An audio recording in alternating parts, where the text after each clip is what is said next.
Cook on Sunday, eat till Thursday. I'm Allie and you're watching Economy Bites.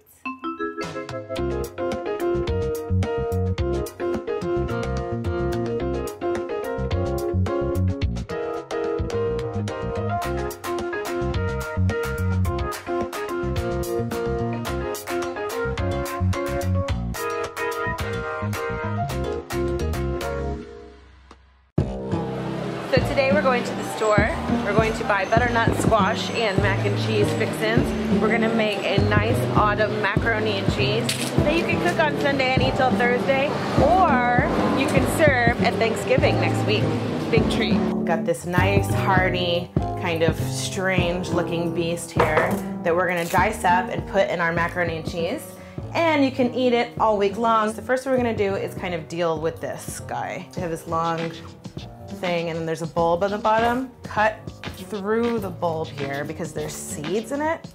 And so we're not really gonna use it. And these guys are a little tough to slice through. It just takes a little work. It's very fall, like it's very, got that fall orangey color. You could save the seeds and use the seeds, make something out of them. If you try and go at this thing with the peeler, it's going to take you like hours. So I'm just gonna like cut off the skin here, try and make it into a rectangle, Allie's signature rectangle. And then we're just gonna try and get off as much of the skin as we can. It's kind of slimy on the inside, but in a good way. So I wanna prepare you, in case you've never used a butternut squash before, for like what you're into. That's why I'm trying to explain to you that it's rough and tough and slimy. I'm using a lot of good adjectives today. So now we've got this weird shape that we created here. Cut it into slices. So they don't need to like look great right now because it's gonna end up being mash anyway.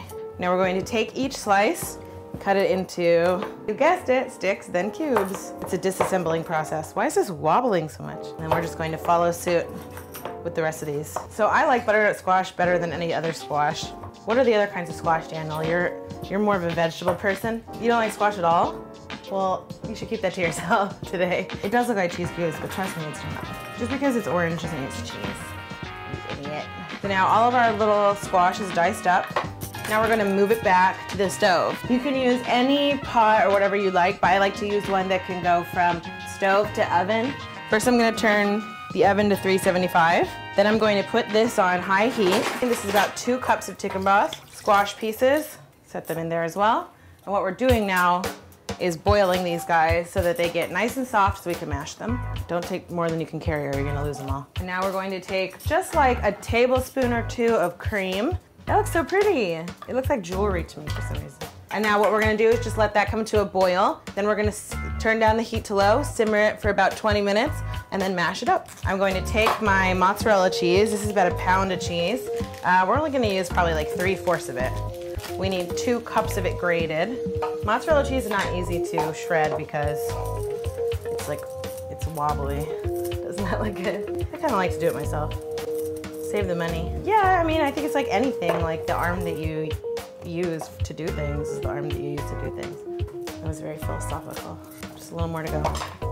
The smaller it is, the easier it will be to melt. Okay, so now our milk is coming to a boil. I'm just gonna turn this down to low. We're just gonna let it simmer for like 10 or 15 minutes until the squash gets nice and soft. And while we're waiting, I'm gonna take my pot here, get my pasta going. You can use any kind of pasta you like in your macaroni and cheese. I personally like the shells. I'm gonna really salt up this water. Okay, so it's been about 10 minutes or so. Now you can see the squash has gotten pretty soft. So I'm just gonna mash it all up here. And perfect timing, my water is boiling here. So I'm gonna take my box of shells. It's gonna finish baking in the oven. The pasta doesn't need to be fully cooked. Now I'm going to add about 2 teaspoons cayenne pepper. And you know I like things spicy, so you might not wanna add 2 full teaspoons. If you don't, actually I'm just gonna do like a little, like a teaspoon. And then we're gonna do 1.5 tablespoons of curry powder, which goes really, really nicely with the butternut squash, believe it or not. Look at these pretty fall colors in here. And now what I'm gonna do is a little bit at a time, add my mozzarella cheese. You might wanna, at this point, take out a whisk if you want your sauce to be really creamy. Oh, great, okay, well, whatever. You probably wanna take a taste, add a little salt and pepper, correct the seasoning. Woo! So I'm gonna add just a tiny bit more salt. While we're waiting for the pasta, I'm going to take some Parmesan cheese. I need about 1/4 cup. This is just gonna finish off our sauce. Plus I'm going to take half a cup of, these are Italian breadcrumbs, but you could use white bread or panko breadcrumbs, whatever you like. This is just gonna add a little crunch since everything else in there is pretty soft. We can probably turn the heat off now. So our pasta is nice and al dente. We don't wanna rinse it because we want it to keep cooking, but we do wanna make sure we get all the water out. Now we're just gonna pour it in there, fold it so that all the noodles get in with the cheese. I'm just, last step, going to take some Parmesan cheese, about half a cup, put it on top so we have a nice crunch crust on here. And voila, we're going to bake it in the oven for 30 minutes and then I'm gonna give you a look and I'm gonna take a taste. So it's been about half an hour. Oh my, this looks good. Got that bubbly Parmesan crunch, yum, on top. Spoon or fork? I think that's like the macaroni and cheese dilemma. Fork. I think this is the best, one of the best macaroni and cheese I've ever had, to be honest with you. It's really spicy because of the curry powder and the cayenne pepper. Also really creamy. And we've got that little breadcrumb and Parmesan crunch. Amazing.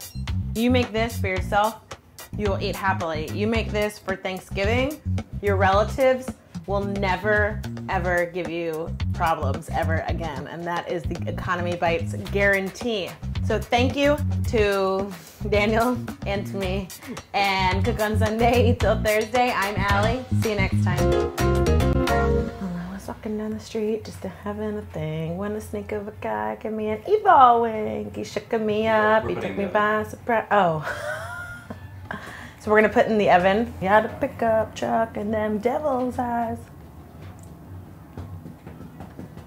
stared at me and I felt a change.